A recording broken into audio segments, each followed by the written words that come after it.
И ето има някои млека, в които слагат сухо мляко.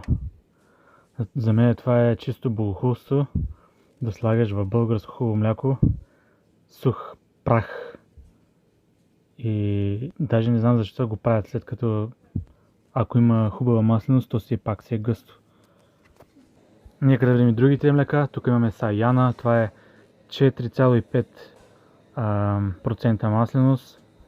Да видим, тук слагат сметана, за да докарат маслеността и това предполагам, че е каймак. Значи може да не се използва сухо мляко, за да добавите консистенция.